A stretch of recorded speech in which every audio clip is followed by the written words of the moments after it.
ನಮಸ್ಕಾರ ಸ್ನೇಹಿತರೆ, ಬನ್ನಿ ಪ್ರಾಕ್ಟಿಕಲ್ ಆಗಿ ಥಿಂಕ್ ಮಾಡೋಣ. ಓಕೆ, ಈಗ ನೀವು ಮನೆಯಲ್ಲಿ ಕುಂತಿದ್ದೀರಿ, ನೀವು ಒಂದು ಸ್ವಲ್ಪ ಆಸ್ತಿ ಮಾಡಿದ್ದೀರಿ. ಓಕೆ, ಸೊ ಎಲ್ಲ ಹೊಲ ಮನೆ ಎಲ್ಲ ಗಳಿಸಿಟ್ಟಿದ್ದೀರಿ. ಯಾರೋ ಒಬ್ಬ ಅಪರಿಚಿತ ವ್ಯಕ್ತಿ ಮನೆಗೆ ಬರ್ತಾನೆ. ಬಂದ ಬಳಿಕ ಹೇಳ್ತಾನೆ, ನಿಂದೆಲ್ಲ ಏನು ಆಸ್ತಿ ಮಾಡಿದ್ದೀವಿ ನನಗೆಲ್ಲ ಕೊಟ್ಬಿಡು.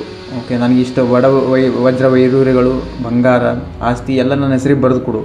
ಓಕೆ, ಆವಾಗ ನೀವೇನು ಡೈರೆಕ್ಟ್ ಅವ್ನಿಗೆ ಎಲ್ಲ ಕೊಟ್ಬಿಡ್ತೀರಿ? ಸಾಧ್ಯ ಇಲ್ಲಲ್ಲ. ಸೊ ಹಾಗೆ ನಾವು ಇಷ್ಟೆಲ್ಲ ಏನೋ ಗಳಿಸಿದ್ದು ಮಾಡಿದ್ದು ಇವ ಸಡನ್ನಾಗಿ ಬಂದು ಅಪರಿಚಿತ ವ್ಯಕ್ತಿ ಸಡನ್ನಾಗಿ ಬಂದು ಕೇಳ್ತಾ ಇದ್ದಾನಂದ್ರೆ, ಓಕೆ, ಸೊ ಲೈಕ್ ಯಾರು ಕೊಡ್ತಾರೆ? ಓಕೆ, ಬೈದು ಕಳಿಸ್ತಾರೆ. ಓಕೆ, ಇದೇ ಒಂದು ಘಟನೆ ಮಹಾಭಾರತ ಕಾಲದಲ್ಲಿ ಹೆಂಗೆ ನಡೆದು ಹೋಗಿತ್ತು. ಓಕೆ, ಅದರ ಬಗ್ಗೆ ಥಿಂಕ್ ಮಾಡೋಣ. ಅದು ಆ್ಯಕ್ಚುಲಿ ಇದು SL ಭೈರಪ್ಪನವರು ಸಾಹಿತಿಕಾರರು ಒಂದು ಇಂಟರ್ವ್ಯೂನಲ್ಲಿ ಅವರು ಹೇಳ್ತಿದ್ದಾರೆ ಇದನ್ನು. ಓಕೆ, ಆವಾಗ ಸತ್ಯ ಹರಿಶ್ಚಂದ್ರ ಒಬ್ಬ ದೊಡ್ಡ ರಾಜನಾಗಿದ್ದನು. ಓಕೆ, ರಾಜನಾಗಿದ್ದ ಅವನ ಆಸ್ಥಾನದಲ್ಲಿ ಎಷ್ಟು ಪ್ರಜೆಗಳಿದ್ದರು, ಅವನ ಹೆಂಡತಿ ಮಕ್ಕಳು ಎಲ್ಲರೂ ಸಮೃದ್ಧವಾಗಿ ಒಂದು ದೊಡ್ಡ ರಾಜ್ಯ ನಡೆಸಿಕೊಂಡು ಬರುತ್ತಿದ್ದ. ಓಕೆ, ಆಗ ದೇವಲೋಕದಲ್ಲಿ ದೇವೇಂದ್ರನ ಒಂದು ಸಭೆ ನಡೆದಿತ್ತು. ಎಲ್ಲಿ? ದೇವಲೋಕದಲ್ಲಿ, ಸ್ವರ್ಗಲೋಕದಲ್ಲಿ ದೇವೇಂದ್ರನ ಒಂದು ಸಭೆ ನಡೆದಿತ್ತು. ಅದರಲ್ಲಿ ಎಲ್ಲರೂ ಭಾಗಿಯಾಗಿದ್ದರು. ಯಾರು?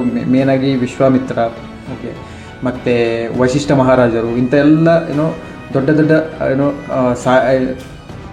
ದೊಡ್ಡ ಋಷಿಗಳು, ಓಕೆ, ಮುನಿಗಳು ಎಲ್ಲ ಭಾಗಿಯಾಗಿದ್ದರು. ಓಕೆ, ಆವಾಗ ಒಂದು ಚರ್ಚೆ ಹೊರಡುತ್ತೆ. ಅವರು ಭೂಮಂಡಲದ ಬಗ್ಗೆ ಒಂದು ಚರ್ಚೆ ಮಾಡುತ್ತಿದ್ದರು. ಇಡೀ ಭೂಲೋಕದಲ್ಲಿ ಯಾರು ಅತ್ಯಂತ ಸತ್ಯವನ್ನು ಹೇಳುವವನು, ಓಕೆ, ನಿಷ್ಠೆಯನ್ನು ಕಾಪಾಡಿಕೊಂಡು ಬರುವವನು ಯಾರು, ಅವನು ಅಂಥವು ಯಾರಾದರೂ ವ್ಯಕ್ತಿ ಇದಾನ, ಓಕೆ ಅಂತ ಡಿಸ್ಕಸ್ ನಡೆದಿತ್ತು. ಅಲ್ಲಿ ವಶಿಷ್ಠ ಮಹರ್ಷಿಗಳು ಅವರು ಒಂದು ಅನಿಸಿಕೆ ಹೇಳಿಬಿಡ್ತಾರೆ. ಓಕೆ, ಇಲ್ಲಿ ಭೂಲೋಕದಲ್ಲಿ ಒಬ್ಬಿದ್ದಾನೆ ಸತ್ಯ ಹರಿಶ್ಚಂದ್ರ ಅಂತ. ಅವನು ಇನ್ನೂವರೆಗೂ ಸುಳ್ಳು ಹೇಳಿಲ್ಲ. ಓಕೆ, ಸತ್ಯವನ್ನೇ ಹೇಳಿದ್ದು. ಸತ್ಯವನ್ನು ಬಿಟ್ಟು ಬೇರೆ ಏನೂ ಅವನು ಸುಳ್ಳು ಅನ್ನೋದೇ ಅವನ ಜೀವಮಾನದಲ್ಲಿ ಬಂದಿಲ್ಲ ಅಂತ ಹೇಳೋದು. ಓಕೆ, ಬಟ್ ಇದು ಕೇಳಿದ ತಕ್ಷಣ ವಿಶ್ವಾಮಿತ್ರರಿಗೆ ಒಮ್ಮನಿಗೆ ಶಾಕ್ ಆಗಿಬಿಡ್ತೈತಿ. ಅಂಥ ವ್ಯಕ್ತಿನೂ ಇದಾನ.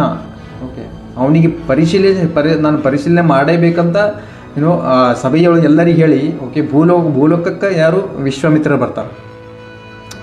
ವಿಶ್ವಾಮಿತ್ರರು ಬಂದಾಗ ಅವರು ಯಾವುದೋ ಒಂದು ಸಾಧು ಸಂತರಂತೆ ರೂಪ ಧರಿಸಿ ಆಸ್ಥಾನಕ್ಕೆ ಹರಿಶ್ಚಂದ್ರ ಸಾಮ್ರಾಜ್ಯಕ್ಕೆ ಡೈನೆಸ್ಟಿಗೆ ಹೋಗ್ಬಿಡ್ತಾರೆ ಅವರು. ಓಕೆ, ಹೋಗಿ ಅಲ್ಲಿ ಕೇಳ್ತಾರೆ ಅವರು, ನನಗೆ ಇಷ್ಟೆಲ್ಲ ನಿಂದ ಆಸ್ತಿ ಬೇಕು, ನನಗೆ ಬಂಗಾರ ಬೇಕು, ವಜ್ರ ವೈಡೂರ್ಯ ಬೇಕು. ಅವ್ರು ಹೆಂಗೆ ಕೇಳ್ತಾರಂದ್ರೆ, ಇಡೀ ಒಂದು ಕಲ್ಲು ತೊಗೊಂಡು ನಾನು ಮ್ಯಾಗ ನಿಂತು ಹಿಂಗೆ ಮಾಡಿ ಮ್ಯಾಗ ಹಿಂಗೆ ಎಸೆದು ಬಿಟ್ಟಂದ್ರೆ ಪೂರ್ತಿ ಎಲ್ಲಿ ತನಕ ಹೋಗ್ತೈತಿ ಅಲ್ಲಿ ತನಕ ನನಗೆ ಬಂಗಾರ ಬೇಕಂತ ಹೇಳ್ತಾರೆ. ಓಕೆ, ಆವಾಗ ಹರಿಶ್ಚಂದ್ರ ಏನು ಹೇಳ್ತಾರೆ, ಡೈರೆಕ್ಟಾಗಿ ಅವರು ಜಾಸ್ತಿ ಥಿಂಕ್ ಮಾಡಲಾರ್ದೆ ಯಾರಿಗೂ ಅವ್ರ ಸಭೆಯಲ್ಲಿ ಕುಳಿತುಕೊಂಡಿರ್ತಂಥ ಮಂತ್ರಿಗಳಿಗೆ ಕೇಳಾರ್ದೆ, ಜನಗಳಿಗೆ ಅಭಿಪ್ರಾಯ ಕೇಳಾರ್ದೆ ಅವರು ಡೈರೆಕ್ಟ್ ಹೇಳ್ತಾರೆ, ಆಯಿತು ನಾನು ಕೊಟ್ಬಿಡ್ತೀನಿ, ನನ್ನ ಹತ್ರ ಏನಿದೆ ಅಂತ. ಓಕೆ, ಹಾಗಂತಾರೆ. ಓಕೆ, ಅಂದ ಬಳಿಕ ಅವರು ಹರಿಶ್ಚಂದ್ರರು ಏನು ಮಾಡ್ತಾರೆ, ಅವ್ರದ್ದೆಲ್ಲ ಆಸ್ತಿ ಕೊಡ್ತಾರೆ, ಅದು ಕೊಡ್ತಾರೆ, ಎಲ್ಲ ಕೊಡ್ತಾರೆ. ಅಂದರೂ ಅದು ಏನು ಕಲ್ಲು ಮ್ಯಾಗ ಹೋಗಿರ್ತದಲ್ಲ, ಮ್ಯಾಗ ಹೋಗಿ ಮುಟ್ಟುವರೆಗೂ ಅಲ್ಲಿ ತನಕ ಅದು ಬಂಗಾರ ಆಗಿರಲಿ, ಅವ್ರಿಗೆ ಅಷ್ಟು ಮಾಡೋದಾಗಿರಲ್ಲ. ಓಕೆ, ಅವ್ರು ಏನಂತಾರೆ, ನನ್ನ ಬಳಿ ಏನೈತಿ ಎಲ್ಲ ಕೊಟ್ಬಿಟ್ಟ. ಓಕೆ, ಇದರಿಂದ ಅವರು ಹೆಂಡತಿಯನ್ನು ಕಳ್ಕೊತಾರೆ, ಮಕ್ಕಳನ್ನು ಕಳ್ಕೊತಾರೆ, ಪ್ರಜೆಗಳನ್ನು ಕಳ್ಕೊತಾರೆ, ಎಲ್ಲರಿಗೆ ಕಳ್ಕೊಂಡು ಖುಲ್ಲಾ ವ್ಯಕ್ತಿ ಆಗಿಬಿಡ್ತಾರೆ. ಓಕೆ, ಅಂದರೂ ಅವ್ರಿಗೆ ತೀರಿಸೋದಾಗಲ್ಲ. ಓಕೆ, ಇದರಲ್ಲಿ ಮುಂದೆ ಏನೇನೋ ಘಟನೆ ಆಗಿಬಿಡ್ತೈತಿ. ಓಕೆ, ಅದಾದಮೇಲೆ ಅವ್ರ ಮಗ ಸೈತಾನ. ಓಕೆ, ಅವ್ರ ಹೆಂಡತಿ ಎಷ್ಟು ಕಷ್ಟಪಡ್ತಾರೆ. ಓಕೆ, ಆವಾಗ ಸ್ಮಶಾನ ಕೈದು ಮಾಡ್ತಾರೆ ಯಾರು? ಸತ್ಯ ಹರಿಶ್ಚಂದ್ರರು. ಹೋಗಿ ಇಂಥೆಲ್ಲ ಘಟನೆ ನಡೀತೈತಿ. ಬಟ್ ಆ ಘಟನೆ ನಡೀಕ್ಕಿಂತ ಮುಂಚೆ SL ಭೈರಪ್ಪನವ್ರು ಏನು ಹೇಳಿದ್ರಂದ್ರೆ, ಓಕೆ, ಇಷ್ಟೆಲ್ಲ ಹರಿಶ್ಚಂದ್ರು ಸತ್ಯವಂತರದಾರ. ಓಕೆ, ಈ ಸತ್ಯವಂತಿಕೆ ಅವರು ಪರ್ಸ್ನಲಿ ತೋರಿಸ್ಬೇಕಾಗಿತ್ತ? ಓಕೆ, ಯಾಕಂದ್ರೆ ನೋಡ್ರಿ, ನೀವು ಅವ್ರದ್ದೆಲ್ಲ ಆಸ್ತಿ ಏನೈತಿ ಅದು ಪ್ರಜೆಗಳಿಗೆ ಬೇಕಾಗಿರುವಂಥ ಆಸ್ತಿ ಆಗಿರ್ತೈತಿ. ಓಕೆ, ಪ್ರಜೆಗಳು ಭಾಗಿಯಾಗಿರ್ತಾರೆ ಅದರಲ್ಲಿ. ಓಕೆ, ಅವರ ತೆರಿಗೆಗಳಿಂದ ಬಂದ ಸಂಪತ್ತು ಇರ್ತೈತಿ. ಓಕೆ, ರಾಜ್ಯದ ಜನರ ತೆರಿಗೆಗಳಿಂದ ಬಂದ ಸಂಪತ್ತು ಇರ್ತೈತಿ ಅವ್ರ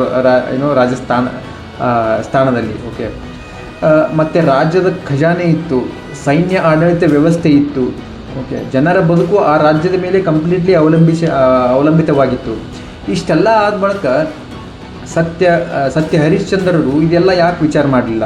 ಓಕೆ, ಇದು ವಿಚಾರ ಆ್ಯಕ್ಚುಲಿ ಮಾಡಬೇಕಾಗಿತ್ತು. ಅವರು ಯಾಕೆ ವಿಚಾರ ಮಾಡಲಿಲ್ಲ? ಅವರು ಪ್ರಜೆಗಳ ಅಭಿಪ್ರಾಯ ತೊಗೊಂಡ್ರು. ಅಲ್ಲಿ ಆಡಳಿತ ವ್ಯವಸ್ಥೆಯಲ್ಲಿ ಎಕಾನಮಿ ಹೆಂಗೈತಿ ಎಲ್ಲರಿಗೆ ಕೊಡಬೇಕಾಗಿರ್ತೈತಿ. ಓಕೆ, ಎಲ್ಲರಿಗೆ ಕೊಟ್ಟು ಮಾಡಿ ಅವರು ಹೆಂಗಂದ್ರೆ ಅವರಿಗೆ ಎಷ್ಟೆಷ್ಟು ಬೇಕು ಜನರಿಗೆ, ಎಷ್ಟೆಷ್ಟು ಆಡಳಿತ ಮಾಡೋಕ್ಕೆ ಎಷ್ಟೆಷ್ಟು ಅವರಿಗೆ ಧಾನ್ಯಗಳು ಬೇಕು, ಅವರ ಎಕಾನಮಿ ನೋಡಿ ಎಲ್ಲ ವಿಚಾರ ಮಾಡಲಿಲ್ಲ. ವಿಚಾರ ಮಾಡಲಿದ್ರೆ ಡೈರೆಕ್ಟ್ಲಿ ಹಂಗೆ ಇವರು ತಮ್ಮ ಪ್ರತಿಷ್ಠೆಯ ಸಲುವಾಗಿ, ತಮ್ಮ ಏನಂದ್ರೆ ತಮ್ಮ ಸತ್ಯದ ಸಲುವಾಗಿ ಡೈರೆಕ್ಟ್ಲಿ ಹೆಂಗೆ ಕೊಟ್ಟರು, ಇದು ಒಂಥರ ವಿಚಾರ ಮಾಡೋ ಸಂಗತಿ. ಓಕೆ, ಸೊ ಹಾಗೆ ಈಗಿನ ಕಾಲದಲ್ಲಿ ಸಾಧ್ಯ ಇಲ್ಲ ಬಿಡ್ರಿ. ಇದು ಈಗಿನ ಕಾಲದಾಗ ₹1 ಕೊಡ್ಬೇಕಂದ್ರೆ ಹಿಂದೆ ಮುಂದೆ ನೋಡ್ತಾರೆ ಮಂದಿ.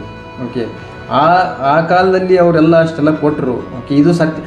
ಹಾಗಂತ ಅವ್ರಿಗೆ ನೆಗೆಟಿವಿಟಿ ಅಂತ ಹೇಳ್ತಾ ಇಲ್ಲ, ಬಟ್ ಇದು ಸಾಧ್ಯನಾ, ರಿಯಾಲಿಟಿಗೆ ಬಂದ ಬಳಕೆ ಇದು ಸಾಧ್ಯನಾ? ಓಕೆ, ಈಗೂ ಕೊಡೋಕ್ಕೆ ಸಾಧ್ಯನಾ ಅಂತ ಎಸ್ ಎಲ್ ಭೈರಪ್ಪನವರು ತುಂಬ ಅಚ್ಚುಕಟ್ಟಾಗಿ ಒಂದು ಸಂದರ್ಶನದಲ್ಲಿ ಅವರು ಹೇಳಿದ್ದರು. ಓಕೆ, ಅದರ ಬಗ್ಗೆ ನಾನು ಡಿಸ್ಕಸ್ ಮಾಡಬೇಕಂತ ಸ್ವಲ್ಪ ತಲೆಯಲ್ಲಿ ಬಂತು. ಓಕೆ, ಹಂಗೆ ನೋಡಿದ್ರೆ ಎಲ್ಲ ಒಂದೊಂದು ಕೆದಕೊಂತ ಕುಂತ್ರೆ ಅದು ಮುಂದೆ ಭಾಳ ಹೋಗ್ತೈತಿ. ಓಕೆ, ಬಟ್ ಈ ಥರನೂ ಥಿಂಕ್ ಮಾಡೋ ಸಾಹಿತಿಗಳಿದ್ದಾರಲ್ಲ, ಅದು important. Okay, so S L ಭೈರಪ್ಪನವರು ಅವ್ರದ್ದು ಒಂದು ಥರ ಮೈಂಡ್ಸೆಟ್ಟೇ ಬೇರೆ. ಓಕೆ, ಅದು ಯಾವುದೇ ನೀವು ಸಾಹಿತಿಗಳು, ಲೇಖಕರವರು ಮೈಂಡ್ಸೆಟ್ಟೇ ಬೇರೆ ಇರುತ್ತೆ. ಓಕೆ, ಆ ಮೈಂಡ್ಸೆಟ್ ಒಂದು ಸರ್ತಿ ನಾವು ಥಿಂಕ್ ಮಾಡಬೇಕಾಗುತ್ತೆ. ಓಕೆ, ಡೈರೆಕ್ಟ್ಲಿ ಐತಿ ಅಂದರೆ ಅದಕ್ಕೆ ಬ್ಲೈಂಡ್ಲಿ ನಂಬಕ್ಕೆ ಹೋಗೋದಿಲ್ಲ. ಓಕೆ, ಸೊ ಲೈಕ್ ಅದಕ್ಕೆ ಥಿಂಕ್ ಮಾಡಿ, ಅನಲೈಸ್ ಮಾಡಿ, ಇದು ಕರೆಕ್ಟಾ ಸರಿನಾ, ಇದೆಲ್ಲ ಥಿಂಕ್ ಮಾಡೋದು ಜೀವನದಲ್ಲಿ ತುಂಬ ಮುಖ್ಯವಾಗಿರುತ್ತೆ. ಓಕೆ, ಸೊ ಇದು ಒಂದು ಸಣ್ಣದೊಂದು ಹೇಳುವ ಪ್ರಯತ್ನ ನಂದು. Okay, so